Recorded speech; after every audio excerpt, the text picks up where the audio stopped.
My name is Brielle Harlow, and at 65, I've spent a lifetime building a life defined by independence, accomplishment, and quiet resilience.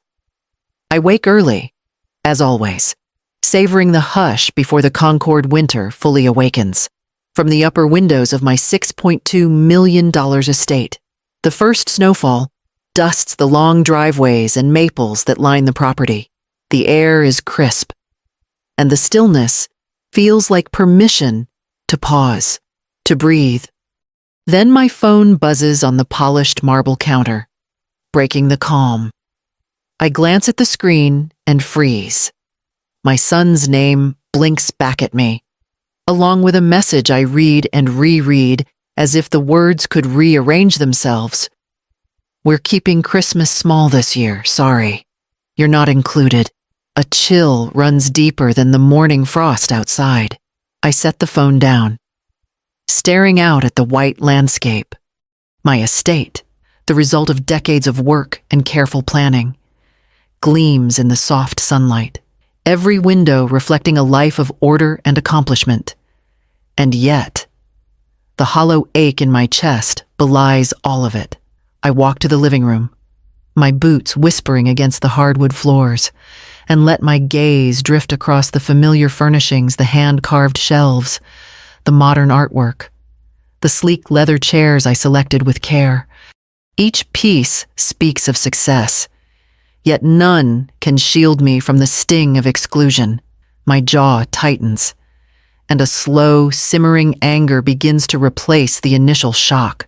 By the time I pour my coffee, the decision is already forming in the back of my mind. If they think I'll sit out this Christmas, they're about to discover that I can make an entirely different celebration one where no one goes unnoticed. I settle into the armchair by the living room window, letting the snowflakes drift past like ghosts of holidays long gone. Memories come unbidden. I see a younger Brielle, 8 or 9, standing in the kitchen, carefully wrapping a modest gift for my son, his eyes sparkling with excitement, while my own carefully chosen present sits unopened, overlooked in the chaos of his larger, more extravagant surprises. Every Christmas seemed to follow this pattern, my thoughtfulness measured against his brilliance, my efforts small, almost invisible. I remember the warmth of the fire in our old Concord home, the smell of pine and gingerbread, and the sharp sting of being second in line for attention. Practical gifts for me, a winter coat, a book, a simple scarf, while he received art sets, bicycles, and cameras. Every smile for him was bright, unabashed, and mine was polite, rehearsed, tucked into the corner of the photograph where no one would notice. My sacrifices were quiet but unrelenting. Long days working 2, sometimes 3 jobs, so the household could maintain the celebrations they expected. Nights spent coding freelance projects, mornings helping with school lunches. Afternoons at parent-teacher meetings I barely attended. I postponed my own ambitions' college applications. Career milestones because someone had to make sure the household ran smoothly, that my son never lacked what he needed to shine. Even now, decades later, the hurt lingers beneath the polished surfaces of my life. These memories are sharp, carved into me by years of being overlooked, overshadowed, and quietly dismissed. Each one reinforces the stark contrast between the life I built quietly, steadfastly, and the recognition I was denied, the attention lavished on another who shared my blood but never my understanding. And as I stare at the first snow gathering on the estate's maples, the quiet fire of resolve begins to warm something cold and familiar, the determination not to be the second choice any longer. I pace across the polished hardwood floors of my Concord estate, the early morning sun glinting off the frost-laced windows. The text from my son plays over and over in my mind. each repetition sharpening the ache of exclusion. For a moment, I consider retreating, pretending it doesn't matter, curling up with a book by the fireplace and letting the holiday pass quietly. But the thought feels hollow. A concession I no longer have the patience for. Instead, a different vision begins to form. I see a long mahogany table, polished and gleaming, stretching across the great room of my estate. Candles flicker along its length, casting warm light over 32 carefully set place cards, each bearing the name of someone who has been overlooked or forgotten over the years. Laughter rises. Children's voices echo down the hallways, the aroma of roasted herbs and baked desserts filling the air. Every chair is occupied, every guest welcomed. A spark ignites within me, a mixture of defiance and anticipation. I realize that the exclusion I've felt for decades doesn't have to define this holiday or my life. The quiet fire of resolve grows hotter, settling into the core of my being. I imagine the planning chef Martin coordinating a menu that honors family traditions while elevating them. The staff preparing rooms for elderly relatives. The estate transformed into a haven of warmth and celebration. By the time I sit at the armchair, overlooking the snow-dusted maples, the decision is clear. I will host my own Christmas, one where no one is left in the shadows. The anger from the text no longer stings. It fuels me. The image of the table, the guests, and the laughter becomes a tangible goal. For the first time in a long while, I feel fully in control of my own story, ready to reclaim the joy that was always meant for me. I pick up the phone and dial Chef Martin's number, my fingers steady, despite the lingering excitement in my chest. Martin, it's Brielle Harlow. I need your help. I'm hosting 32 guests at the estate for Christmas. Can you make it happen? There's a brief pause on the line. Then his voice, warm and measured, responds with surprise tinged with admiration. 32 guests. Brielle, that's ambitious on short notice. I'm in. The first spark of tangible action fills me with a sense of quiet satisfaction. I make a few more calls, assistants, estate staff, and transportation coordinators each step, confirming that the vision I've held in my mind for hours is about to become reality. There's a rhythm to the planning, a cadence that mirrors the careful control I've exercised over my life for decades. I begin the estate preparations systematically. Rooms are assigned with thoughtfulness, each guest's preferences and comfort considered. Grandma Margaret will have her lavender-scented pillow and soft cotton sheets. Uncle Robert and Aunt Linda will find matching quilts at the foot of their beds. A small indulgence to honor their years of support. I inspect the kitchen inventory, ensuring the menu can accommodate every dietary need. The wine cellar is cataloged, dessert selections finalized, and the dining room polished until the mahogany gleams. As I move through each task, my mind drifts to reflection. The estate, acquired and meticulously maintained over the years, is more than just a house. It is a symbol of my independence, the product of decisions made on my own terms. Each purchase, each renovation, each late night spent negotiating contracts and coordinating projects has brought me to this moment. The power to orchestrate a celebration of this scale is mine alone, and with it comes a deep, grounding satisfaction. By evening, the estate feels alive with potential. Every detail accounted for, every corner imbued with anticipation.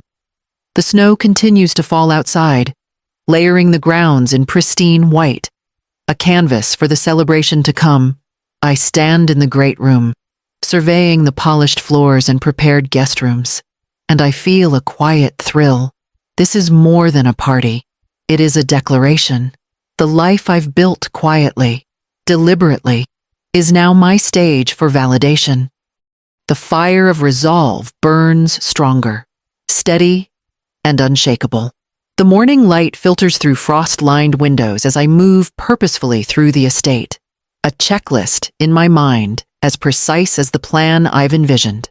I place the first of 32 personalized place cards at the dining table, each one meticulously hand-lettered, each name chosen to honor someone who has mattered in my life. I linger for a moment over my own card, positioned deliberately at the head of the table, not as an act of vanity, but as a quiet assertion of presence long overlooked. In the guest rooms, I arrange quilts and pillows, small touches that speak to comfort and care. Grandma Margaret's lavender sachets, Uncle Robert's reading lamp, and a basket of toys for the children. All details I know will make the house feel like home, even for one night. Outside, the wind whistles over the snow-dusted maples, and I double-check the driveway and walkways, ensuring safe passage for every arriving guest. As I move from room to room, the reflections come unbidden. Memories of holidays spent preparing for others, of birthdays and milestones quietly eclipsed, of nights working multiple jobs to support the household. While my efforts went unnoticed, they linger like shadows behind the polished surfaces. And yet, these reflections are tinged now not with bitterness, but with recognition of all I have accomplished, the independence I've carved, the life I've built, the estate I now orchestrate with careful precision. They are tangible proof that I have never been defined by their indifference. By mid-afternoon, the estate hums with anticipation. Candles are placed along the mantel. The tree stands proudly adorned with ornaments collected over decades, and the kitchen gleams with readiness. I pause for a moment, allowing the quiet to settle over the house, and feel the subtle thrill of vindication. This preparation is not merely logistical, it is symbolic, a manifestation of all the years of effort and resilience that went unacknowledged. Standing in the great room, surveying the immaculate table and the rooms awaiting their occupants, I allow a small, satisfied smile. Each careful decision, each meticulous arrangement, transforms the sting of past neglect into a foundation for triumph, ready to welcome those who will finally be seen and celebrated. By mid-morning, the quiet of the estate begins to feel punctuated by the distant hum of digital voices. Notifications flood my phone messages, comments, and posts from family members who have already caught wind of my plans. My mother's post reads innocuously enough, keeping the holidays simple this year. Hope everyone enjoys. But the subtext is clear. My father shares a photo of Melissa's twins with a caption, celebrating her small gathering. Even my son leaves a vague comment, questioning whether my event is truly necessary. I let the notifications scroll past without immediate response. Calls begin shortly after. My mother, in her carefully clipped voice, asks why I didn't consult them before hosting a larger gathering. My sister-in-law hints that I'm showing off, and my son's tone wavers between concern and thinly veiled criticism. Each call presses the familiar weight of their expectations and judgments, a reminder of how controlling they've been for years. Yet with every attempt to sway me, the fire inside grows stronger. I set my phone aside, moving through the house with a calm focus, reviewing seating arrangements and cross-checking the guest list. My assistants, accustomed to last-minute instructions, work seamlessly alongside me, and I feel the rhythm of preparation anchor me. The outside voices, persistent though they are, cannot penetrate the space I've meticulously curated. I pause in the great room, my hands resting on the polished mahogany table. This house, these rooms, the careful arrangements, they belong to me. And tonight, the celebration will reflect my vision, not their narrow expectations.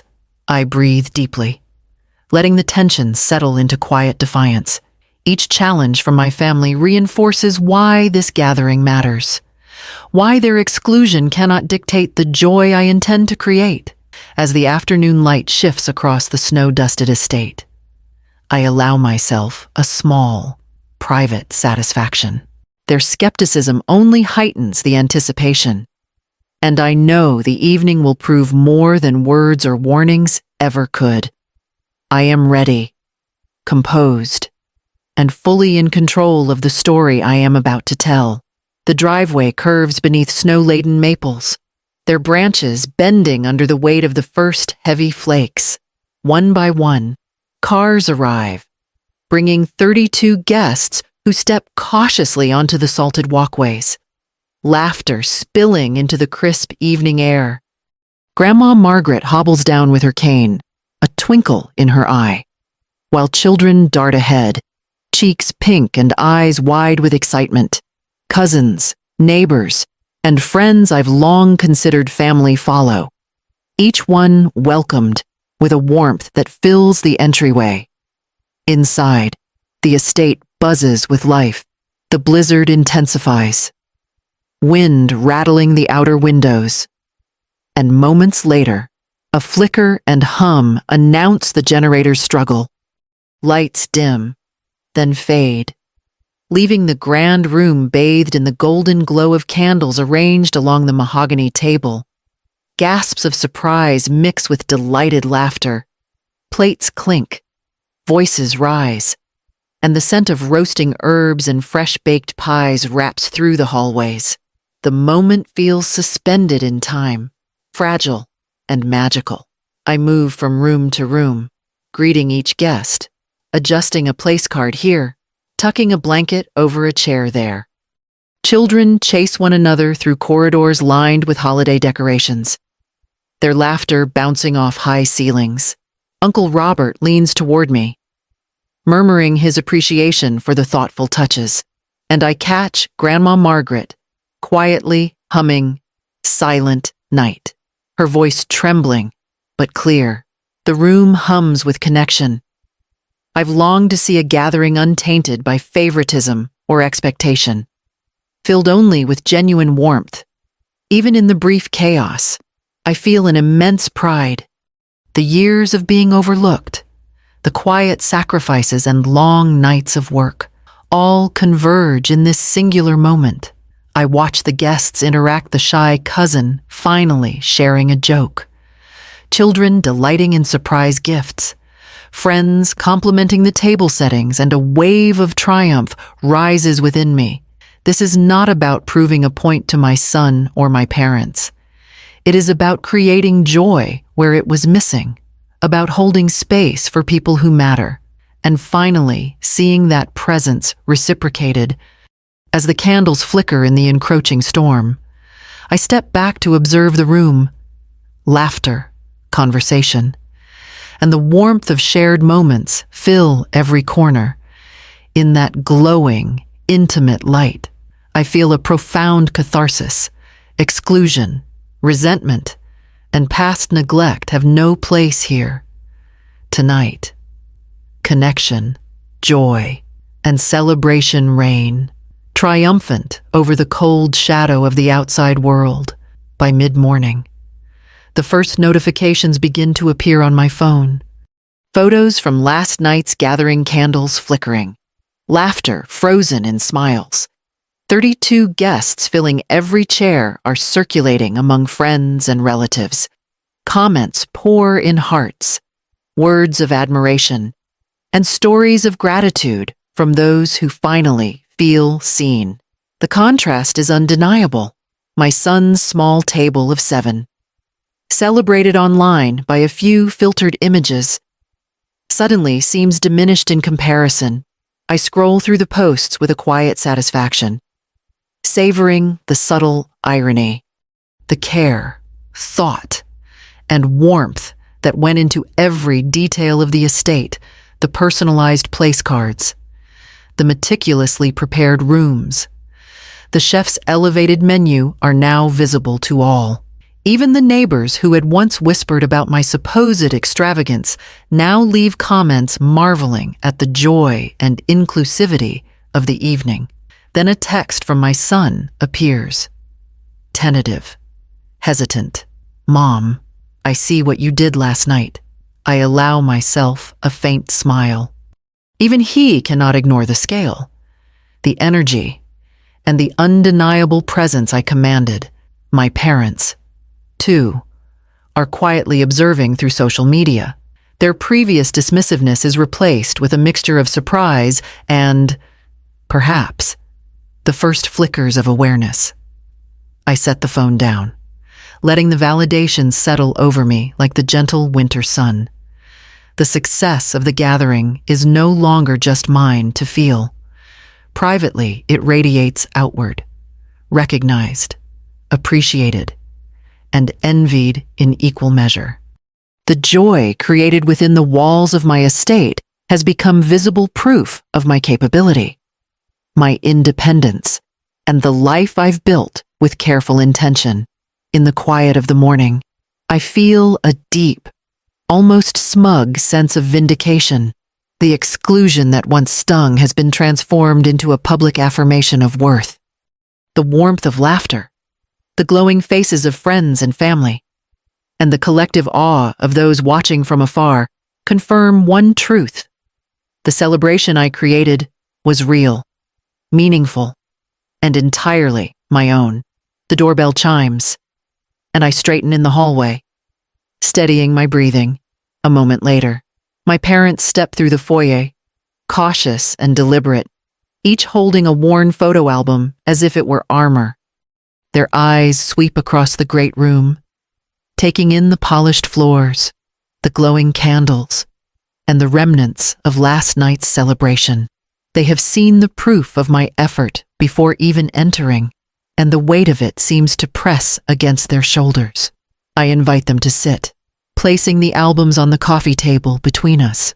I thought you might like to see what a family gathering can look like when everyone is valued, I say evenly, masking the sting of past neglect beneath calm authority. As I open the first album, images spill across the pages Melissa-centered, glowing in every shot, while I lingered on the edges, cropped or overshadowed.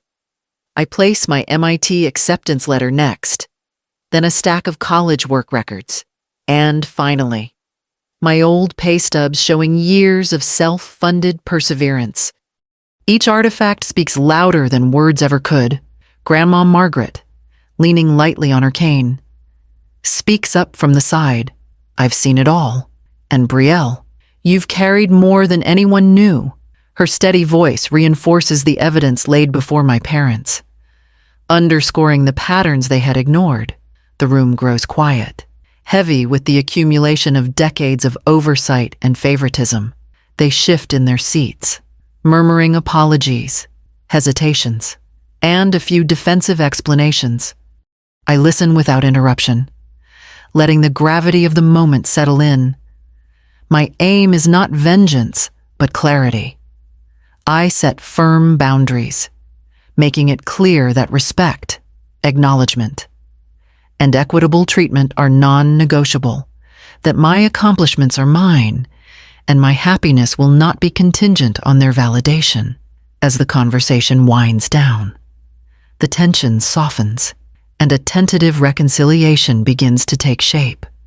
They leave the photo albums open, a silent acknowledgement of past wrongs and a doorway to future understanding. I sit back in my armchair, the estate quiet now, the candles extinguished, and reflect on the meaning of family not as a collection of blood relatives, but as the people who see, value, and respect you. For the first time, I feel the full weight of empowerment, self-respect, and moral satisfaction resting lightly on my shoulders.